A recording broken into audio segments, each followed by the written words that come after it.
Hi friends, welcome back to my channel. మనం ఈ వీడియోలో ఎన్ఈపి 2020, ఆర్టీఈ 2009, ఎన్సీఎఫ్ 2005 సంబంధించిన టాప్ 50 బిట్స్ అయితే ఎక్స్ప్లెయిన్ చేయడం జరిగింది. గత వీడియోలో కానీ కొన్ని బిట్స్ ఎక్స్ప్లెయిన్ చేయడం జరిగింది. ఇది చాలా టాపిక్ కాబట్టి తప్పకుండా ప్రశ్న వచ్చే టాపిక్ కాబట్టి మరి 50 ప్రశ్నలు అయితే ఎక్స్ప్లెయిన్ చేస్తున్నాను. ఓకేనా, వీడియోని చివరి వరకు చూడండి. అలాగే చాలామంది చూస్తున్నారు కానీ సబ్స్క్రైబ్ చేసుకోవట్లేదు. తప్పకుండా సబ్స్క్రైబ్ చేసుకొని లైక్ చేయండి. లైక్ చేస్తేనే ఇది ఎక్కువ మందికి రీచ్ అవుతుంది, మరిన్ని ఎక్కువ వీడియోలు వస్తాయి, ఎక్కువ మంది చూస్తారు, మాకు చేయాలని మోటివేషన్గానే వస్తుంది. కాబట్టి లేట్ చేయకుండా వీడియోలోకి వెళ్ళిపోదాం. 21వ శతాబ్దపు మొదటి జాతీయ విద్యా విధానం అన్నారు. దీనికి సరైన సమాధానం ఏంటంటే ఎన్ఈపి 2020 అయితే సరైన సమాధానం అయితే అవుతుంది.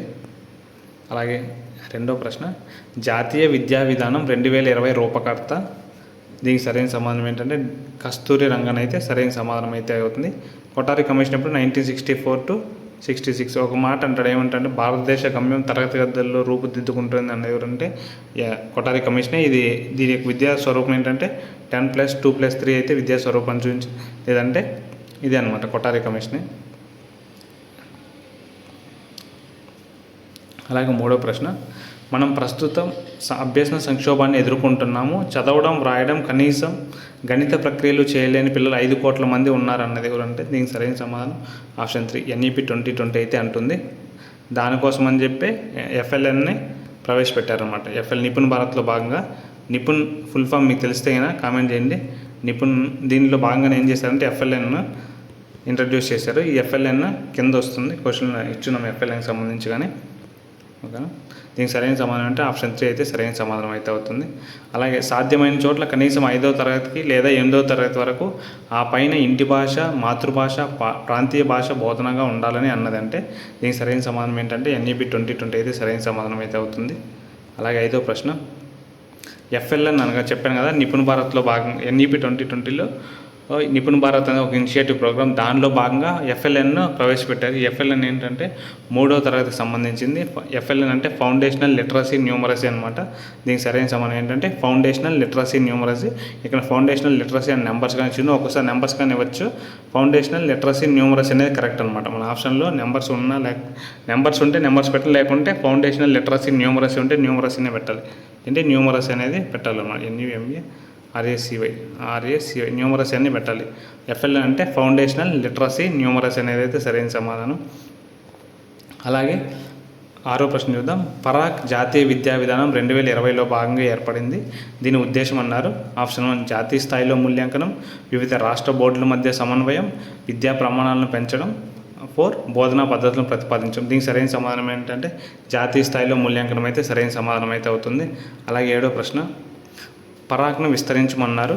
దీనికి చూద్దాం. పరాక్ అంటే పి అంటే పర్ఫార్మెన్స్, ఏ అంటే అసెస్మెంట్, ఆర్ అంటే review and analysis of knowledge for holistic. ఇది సరైన సమాధానం అయితే అవుతుంది. తప్పకుండా వెరీ వెరీ వెరీ ఇంపార్టెంట్ ప్రశ్న ఇది. పరాక్ అనేది పరాకు, ఎఫ్ఎల్ఎన్, నిపుణ్, అలాగే ఎన్ఈపి 2020 సంబంధించినవి చాలా చాలా ఇంపార్టెంట్. చూడండి, పి అంటే పర్ఫార్మెన్స్, ఏ అంటే అసెస్మెంట్, ఆర్ అంటే రివ్యూ, ఏ అంటే and analysis of knowledge for holistic అన్నారు. దీనికి సరైన సమాధానం ఏంటంటే ఆప్షన్ 1 అయితే సరైన సమాధానం అయితే అవుతుంది. ఆర్టీఈ చట్టం 2009 ప్రకారం ప్రాథమిక పాఠశాలల్లో 1 నుంచి 5వ తరగతి విద్యార్థి ఉపాధ్యాయ నిష్పత్తి ఎంత ఉండాలన్నారు. 1 నుంచి 5వ తరగతిలో విద్యార్థి ఉపాధ్యాయ నిష్పత్తి ఎంత ఉండాలన్నారు. విద్యార్థులు ఎంత 1 విద్యార్థులు 30:1. ఒక్కోసారి ఏంటంటే ఉపాధ్యాయ విద్యార్థి నిష్పత్తి అంటాడు, కన్ఫ్యూజ్ చేస్తారు. కాబట్టి జాగ్రత్త. ముందు ఏమన్నారు, విద్యార్థులు 30 ఉండాలి, ఉపాధ్యాయులు 1 ఉండాలి. ఓకేనా. అలాగే ఆర్టీఈ చట్టం ప్రకారం విద్యా సంవత్సరంలో ప్రాథమికోన్నత పాఠశాల ఉపాధ్యాయుడు కనీసం ఎన్ని గంటలు బోధించాలి అన్నారు. 9వ ప్రశ్న, దీనికి సరైన సమాధానం ఏంటంటే 1000 గంటలు అయితే బోధించాలి. ఎన్ని గంటలు? 1000 గంటలు అయితే బోధించాలి. అలాగే 10వ ప్రశ్న, ఆర్టీఈ చట్టం 2009లోని ఏ సెక్షన్ ప్రకారం ఉపాధ్యాయులను ప్రైవేట్ ట్యూషన్లు చెప్పకుండా నిషేధించారనేది చూద్దాం. దీనికి సరైన సమాధానం ఆప్షన్ 4 సెక్షన్ 28 ప్రకారం టీచర్లు ప్రైవేట్ ట్యూషన్లు చెప్పడం నిషేధం అన్నమాట. ఆర్టీఈ చట్టం ప్రకారం ఆర్టీఈ 2009 ప్రకారం ప్రైవేటు పాఠశాలలో బలహీన మరియు వెనుకబడిన వర్గాల పిల్లల కోసం ఎంత శాతం సీట్లు కేటాయించాలన్నారు. దీనికి సరైన సమాధానం ఏంటంటే 25% కేటాయించాలన్నారు. మళ్ళీ దీంట్లో బీసీకి ఉంటుంది, ఎస్సీకి ఉంటుంది, ఎస్టీకి ఉంటుంది, అలాగే అనాథ పిల్లలకు, ఆర్ఫాన్స్ ఉంటారు కదా, అనాథ పిల్లలకి, హెచ్ఐవి పిల్లలకి, వీళ్ళందరికీ ఉంటుంది. మీకు తెలిస్తే కన్నా వీళ్ళు ఎంత శాతం కేటాయిస్తారో కామెంట్ చేస్తారా? లేకుంటే నేను కామెంట్ చేస్తాను, చూడండి, తప్పకుండా ఇంపార్టెంట్ ఇది. ఓకేనా. అలాగే 12వ ప్రశ్న, ఆర్టీఈ చట్టం ప్రకారం ఉపాధ్యాయుడు వారానికి బోధన మరియు ప్రిపరేషన్ గంటలతో కలిపి కనీసం పని గంటలు ఎన్ని అన్నారు? 12వ ప్రశ్న. దీనికి సరైన సమాధానం ఏంటంటే 45 గంటలు, పని గంటలు అయితే ఉండాలి, 45 గంటలు. అలాగే 13వ ప్రశ్న, పిల్లలను శారీరకంగా లేదా మానసికంగా వేధించడాన్ని నిషేధించి ఆర్టీఈ సెక్షన్ ఏది అన్నారు? మానసికంగా శారీరకంగా వేధించడాన్ని నిషేధించి ఆర్టీఈ సెక్షన్. దీనికి సరైన సమాధానం ఏంటంటే ఆప్షన్ 2 సెక్షన్ 12 అయితే సరైన సమాధానం అయితే అవుతుంది. సెక్షన్ 17 అయితే సరైన సమాధానం, 12 కాదు, సెక్షన్ 17 అయితే సరైన సమాధానం అయితే అవుతుంది, ఆప్షన్ 2. 14వ ప్రశ్న, ఆర్టీఈ చట్టం ప్రకారం 6వ తరగతి నుండి 8వ తరగతి విద్యార్థులకు పాఠశాల గరిష్టంగా ఎంత దూరంలో అందుబాటులో ఉండాలన్నారు?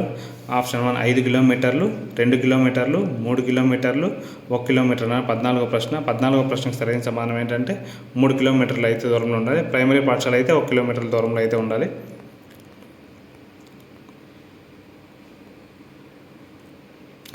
ప్రాథమిక పాఠశాలలో విద్యార్థుల సంఖ్య 150 దాటితే ఆర్టీఈ నిబంధనల ప్రకారం పాఠశాలలో ఎవరెవరు ఉండాలి, ఎంతమంది ఉపాధ్యాయులు ఉండాలి అనే కోణంలో అడుగుతున్నారు. దీనికి సరైన సమాధానం ఏంటంటే ఒక ప్రధాన ఉపాధ్యాయుడు 150 దాటితే అన్నారు. ఒకరిని గుర్తుపెట్టుకోండి, 150 లోపు అంటే 5 ఉపాధ్యాయులే వస్తారు. ఎందుకంటే 1:30 రేషియో కాబట్టి 5 ఉపాధ్యాయులే వస్తారు. కాబట్టి 150 దాటారన్నారు కాబట్టి ఒక ప్రధాన ఉపాధ్యాయుడు ప్లస్ 5 ఉపాధ్యాయులు అయితే ఉండాలి. దీనికి సరైన సమాధానం ఆప్షన్ ఏ అయితే సరైన సమాధానం అయితే అవుతుంది. అలాగే ఆర్టీఈ చట్టం 2009 ప్రకారం ఏ వయసు పిల్లలకు ఉచిత నిర్బంధ విద్య అందించబడుతుంది అన్నారు? దీనికి సరైన సమాధానం ఏంటంటే ఆప్షన్ 3 6 నుంచి 14 సంవత్సరాల వరకు అయితే ఉచిత నిర్బంధ విద్య అందించడం జరుగుతుంది. అలాగే ఎన్ఈపి 2020 ప్రకారం అయితే 3 నుంచి 18 సంవత్సరాల వయసు ఉన్న వారికి విద్య అందించబడుతుంది. అది ఉచిత నిర్బంధ విద్య ఉచిత నిర్బంధ విద్య కాదు, 3 నుంచి 18 సంవత్సరాల వయసు అయితే ఉండాలన్నమాట. అలాగే దివ్యాంగులైన పిల్లలకు ఆర్టీఈ చట్టం ప్రకారం ఉచిత విద్య ఏ వయసు వరకు వర్తిస్తుంది? ఏంటంటే ఆర్టీఈ ప్రకారం హ్యాండిక్యాప్స్ ఉంటారు, ఫిజికల్ హ్యాండిక్యాప్స్, వాళ్ళకి ఎంతవరకు ఏ వయసు వరకు ఉచిత విద్య అందించాలన్నారు? 17వ ప్రశ్న క్రితం. దీనికి ఏంటంటే 6 నుంచి 18 సంవత్సరాలు అయితే సరైన సమాధానం అయితే అవుతుంది, ఆప్షన్ 1. అలాగే 18వ ప్రశ్న, పాఠశాల యాజమాన్య కమిటీ ఎస్ఎంసీలో ఎంత శాతం మంది మహిళా సభ్యులు ఉండాలన్నారు? దీనికి సరైన సమాధానం ఏంటంటే 50% అయితే మహిళా సభ్యులు అయితే ఉండాలి. ఎంతమంది? 50% అయితే మహిళా సభ్యులు అయితే ఉండాలి. అలాగే ఎస్ఎంసీలో స్కూల్ మేనేజ్మెంట్ కమిటీలో తల్లిదండ్రుల వాటా శాతం ఎంత ఉండాలి అన్నారు? 19వ ప్రశ్న. దీనికి సరైన సమాధానం ఏంటంటే 75% తల్లిదండ్రుల వాటా శాతం అయితే ఉంటుంది. ఎంత శాతం? 75% అయితే ఉండాలి. ఎంత శాతం? 75% అయితే ఉండాలి. అలాగే ఆర్టీఈ చట్టం ప్రకారం ఒక అభ్యర్థిని చేర్చుకోవడానికి పాఠశాలలు స్క్రీనింగ్ టెస్ట్ లేదా క్యాపిటేషన్ ఫీజు వసూలు చేస్తే విధించే జరిమానా ఎంత? కొన్ని స్కూల్స్ ఎలా ఉంటాయంటే వాళ్ళ స్కూల్లో జాయిన్ చేసుకుని ఎంట్రన్స్ టెస్ట్ పెడతా ఉంటారు కదా, ఇలా టెస్ట్లు పెట్టడం నిషేధం అనమాట ఆర్టీఈ ప్రకారం. దీనికి సరైన సమాధానం ఏంటంటే వసూలు చేసిన ఫీజుకు 10 రెట్లు ఎక్కువగా జరిమానా విధిస్తారనమాట. అలాగే 21వ ప్రశ్న చూద్దాం. ఆర్టీఈ చట్టంలోని ఏ అధ్యాయం ఉపాధ్యాయుల బాధ్యతలు నియామకాల గురించి తెలుపుతుందన్నారు? అధ్యాయం 5, అధ్యాయం 6, అధ్యాయం 4, అధ్యాయం 3. దీనికి సరైన సమాధానం ఏంటంటే 21వ ప్రశ్నకి అధ్యాయం 4 అయితే సరైన సమాధానం అయితే అవుతుంది. అలాగే ఏ రాజ్యాంగ సవరణ ద్వారా ఉచిత మరియు నిర్బంధ విద్యా హక్కు ప్రాథమిక హక్కుగా మారిందన్నారు? దీనికి సరైన సమాధానం ఏంటంటే 22వ ప్రశ్న 86వ రాజ్యాంగ సవరణ అయితే సరైన సమాధానం అయితే అవుతుంది. అలాగే 23వ ప్రశ్న, ఉచిత నిర్బంధ విద్యా హక్కును రాజ్యాంగంలోని ఏ ఆర్టికల్ కింద చేర్చారన్నారు? ఉచిత నిర్బంధ విద్యా హక్కును భారత రాజ్యాంగంలో ఏ ఆర్టికల్ కింద చేర్చారన్నారు? దీనికి సరైన సమాధానం ఏంటంటే ఆర్టికల్ 21A, 23 దానికి ఆర్టికల్ 21A కింద అయితే చేర్చారు. అలాగే 24వ ప్రశ్న, ఎన్సీఎఫ్ 2005 రూపకల్పనకు నేతృత్వం వహించిన నేషనల్ స్టీరింగ్ కమిటీ చైర్మన్ ఎవరు అన్నారు? దీనికి సరైన సమాధానం ఏంటంటే ప్రొఫెసర్ యశ్పాల్ అయితే సరైన సమాధానం అయితే అవుతారు. ఎన్సీఎఫ్ 2005 యొక్క ప్రధాన సూత్రం ట్యాగ్లైన్ అన్నారు. దీనికి సరైన సమాధానం ఏంటంటే 25వ ప్రశ్నకి భారం లేని విద్య అయితే సరైన సమాధానం అయితే అవుతుంది. అలాగే 26వ ప్రశ్న, ఎన్సిఎఫ్ 2005 ఏ రకమైన అభ్యసన విధానాన్ని బలంగా సమర్థిస్తుంది? ప్రవర్తనవాదం, మానవతావాదం, నిర్మాణాత్మకవాదం, జ్ఞానాత్మకవాదం. దీనికి సరైన సమాధానం ఏంటంటే నిర్మాణాత్మకవాదం అయితే సరైన సమాధానం అయితే అవుతుంది. అలాగే 27వ ప్రశ్న, ఎన్సిఎఫ్ 2005 మార్గదర్శక సూత్రాల ప్రకారం జ్ఞానాన్ని దేనికి అనుసంధించాలి అన్నారు? పాఠ్యపుస్తకాలను సమాచారానికి మాత్రమే, విదేశీ విధానానికి, కేవలం పరీక్షల మార్కులకు, పాఠశాల వెలుపల జీవితానికి. అంటే పాఠశాల వెలుపల జీవితానికి అనుసంధానించాలని చెప్తుంది ఎన్సిఎఫ్ 2005 చెప్తుంది. అలాగే ఎన్సిఎఫ్ 2005 ప్రకారం ఉపాధ్యాయుడు పాత్ర ఏమిటి అన్నారు? డిక్టేటర్గా ఉండాలా, పరీక్షకుడు మాత్రమే ఉండాలా, ఫెసిలిటేటర్గా ఉండాలా, ఇన్ఫర్మేషన్ ప్రొవైడర్గా ఉండాలి?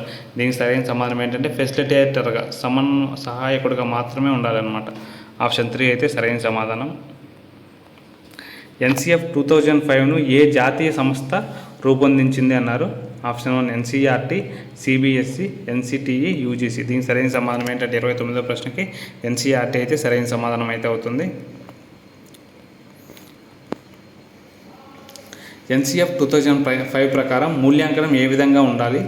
సంవత్సరాంత పరీక్ష రూపంలో, 3 నెలలకు ఒకసారి పెట్టే పరీక్షల రూపంలో, నిరంతర సమగ్ర మూల్యాంకనం, కేవలం మౌఖిక పరీక్ష రూపంలో. దీనికి సరైన సమాధానం ఏంటంటే నిరంతర సమగ్ర మూల్యాంకనం. ఎన్సిఎఫ్ 2005లో మొత్తం ఎన్ని అధ్యాయాలు ఉన్నాయన్నారు? దీనికి సరైన సమాధానం ఏంటంటే 5 అధ్యాయాలు ఉన్నాయి. ఎన్ని అధ్యాయాలు? 5 అధ్యాయాలు అయితే ఉంటాయి. అలాగే ఎన్ఈపి 2020 ప్రకారం జీడిపిలో ఎంత శాతం విద్యపై పెట్టుబడిగా పెట్టాలని లక్ష్యంగా పెట్టుకున్నారు? దీనికి సరైన సమాధానం ఏంటంటే 6%. ఎంత శాతము?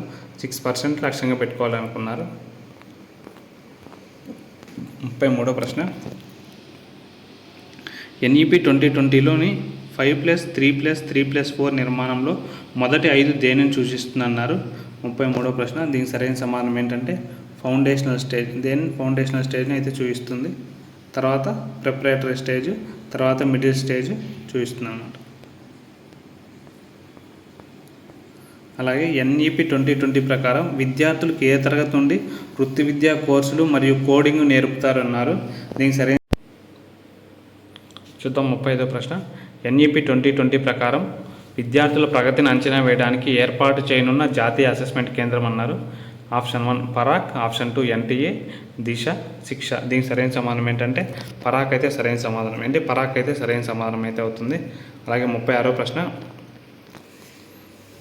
ఎన్ఈపి 2020 ప్రకారం ఉపాధ్యాయ విద్య కోసం ఏ సంవత్సరం నాటికి కనీస అర్హత 4 సంవత్సరాలు ఇంటిగ్రేటెడ్ బీఎడ్గా మారనుంది? అంటే సమాధానం ఏంటంటే ఆప్షన్ 2 2030 అయితే సరైన సమాధానం. అలాగే 37వ ప్రశ్న, ఎన్ఈపి 2020 ప్రకారం పునాది దశలో ఏ వయసు పిల్లలు ఉంటారు? పునాది దశ అన్నారు. దీనికి సరైన సమాధానం ఏంటంటే ఫౌండేషనల్ స్టేజ్లో 3 నుంచి 8 సంవత్సరాల వయసు పిల్లలు అయితే ఉంటారు. ఆప్షన్ 2 అయితే సరైన సమాధానం. 38వ ప్రశ్న, ఎన్ఈపి 2020 ప్రకారం పాఠశాల విద్యలో 100% స్థూల నమోదు నిష్పత్తి గ్రాస్ ఎన్రోల్మెంట్ రేషియో సాధించాలని లక్ష్యం ఏ సంవత్సరం నాటికి ఉంది అన్నారు? 38వ ప్రశ్నకు దీనికి సరైన సమాధానం ఏంటంటే ఆప్షన్ 1 2035 నాటికి. ఎప్పటికీ 2035 నాటికి. 39వ ప్రశ్న, ఎన్ఈపి 2020 ప్రకారం విద్యార్థుల రిపోర్ట్ కార్డు ఏ విధంగా ఉంటుంది? కేవలం ఉపాధ్యాయుడు ఇచ్చే మార్కులు మాత్రమే, 360 డిగ్రీల బహుమితీయ రిపోర్ట్ కార్డు, కేవలం గ్రేడింగ్ విధానం, డి కంప్యూటర్ జనరేటెడ్ ర్యాంకులు. దీనికి సరైన సమాధానం ఏంటంటే 360 డిగ్రీల బహుమితీయ రిపోర్ట్ కార్డు. దీన్ని హెచ్పిసి కార్డు అంటారు, హోలిస్టిక్ ప్రోగ్రెసివ్ కార్డు అంటారు. హెచ్పిసి కార్డు అంటే హోలిస్టిక్ ప్రోగ్రెసివ్ కార్డు అనమాట. అలాగే 40వ ప్రశ్న, విద్యారంగంలో సాంకేతికతను ప్రోత్సహించడానికి ఎన్ఈపి 2020 ద్వారా ఏర్పాటు చేయనున్న స్వయం ప్రతిపత్తి గల సంస్థ ఏదన్నారు? దీనికి సరైన సమాధానం ఏంటంటే option A national educational technology forum. National educational technology forum అయితే సరైన సమాధానం అయితే అవుతుంది. అలాగే 41వ ప్రశ్న, ఎన్ఈపి 2020 ప్రకారం ప్రతిభావంతులైన మరియు వెనకబడిన వర్గాల ఆడపిల్లల విద్యను ప్రోత్సహించడానికి ఏర్పాటు చేయనున్న ప్రత్యేక నిధి పేరు ఏంటన్నారు? దీనికి సరైన సమాధానం ఏంటంటే జెండర్ ఇన్క్లూజివ్ ఫండ్ అయితే ఏర్పాటు చేయనున్నారు. ఆ నిధి పేరు ఏంటంటే జెండర్ ఇన్క్లూజివ్ ఫండ్ అనమాట. 42వ ప్రశ్న,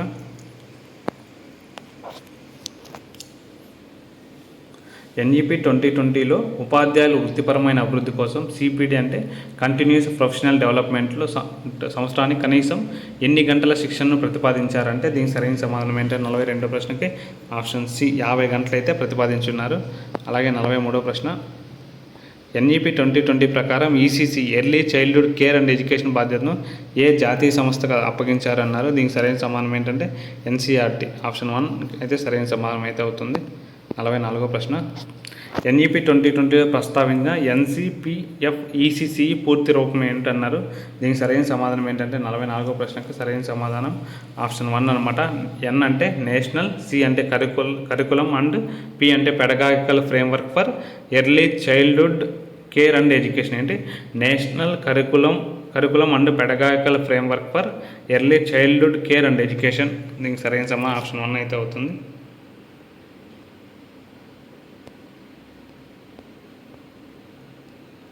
అయితే సరైన సమాధానం. అలాగే 45వ ప్రశ్న ఒక ప్రాథమిక పాఠశాలలో 120 మంది విద్యార్థులు ఉంటే ఆర్టీఈ 2009 నిబంధనల ప్రకారం ఎంతమంది ఉపాధ్యాయులు అవసరమన్న 49వ ప్రశ్న. దీనికి సరైన సమాధానం ఏంటంటే 4 అయితే సరైన సమాధానం అయితే అవుతుంది. ఎందుకంటే 1:30 కాబట్టి 4 అయితే సరిపోతారు అన్నమాట.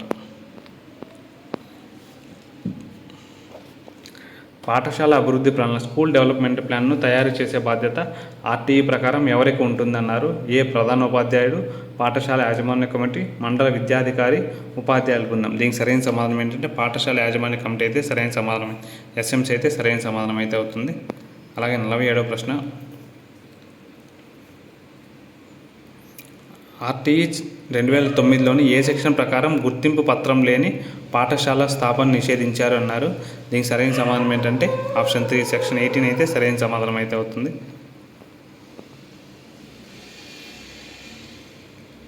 ఆర్టీఈ చట్టం ప్రకారం ప్రాథమికోన్నత పాఠశాలలో ఒక విద్యా సంవత్సరంలో కనీసం ఎన్ని పని దినాలు ఉండాలి అంటే ప్రాథమికోన్నత పాఠశాలలో కనీసం 220 పని దినాలు అయితే ఉండాలి.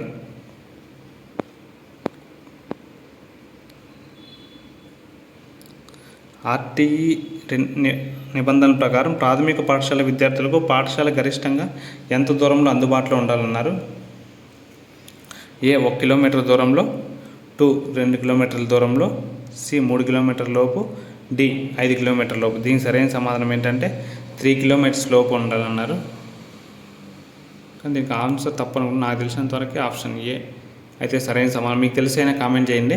ప్రైమరీ పాఠశాల అయితే 1 కిలోమీటర్ లోపల ఉండాలి, ప్రాథమికోన్నత అయితే 3 కిలోమీటర్ లోపు ఉండాలనుకుంటా. కానీ ఆన్సర్ మాత్రం తప్పుగా ఉంది కాబట్టి దీనికి సరైన సమాధానం 1 అనుకుంటా. ఒకవేళ తప్పు అయితేనే మీరు కామెంట్ చేయండి.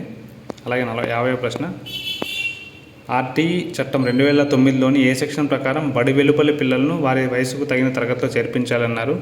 50వ ప్రశ్న దీనికి సరైన సమాధానం ఏంటంటే 4వ సెక్షన్ అన్నమాట. అలాగే 51వ ప్రశ్న చూద్దాం. ఎన్ఈపి 2020 ప్రకారం ఉన్నత విద్యలో 2035 నాటికి స్థూల నమోదు నిష్పత్తి ఎంత శాతానికి పెంచాలని లక్ష్యంగా పెట్టుకున్నారన్నారు. ఇది ఉన్నత విద్యలో. దీనికి సరైన సమాధానం ఏంటంటే 50వ దానికి 100% అనమాట. 51వ దానికి. మీకు ఈ వీడియో నచ్చినట్లయితే లైక్ చేయండి, మీ ఫ్రెండ్స్కి షేర్ చేయండి. Thank you for watching. 51వ దానికి సరైన సమాధానం ఆప్షన్ 2.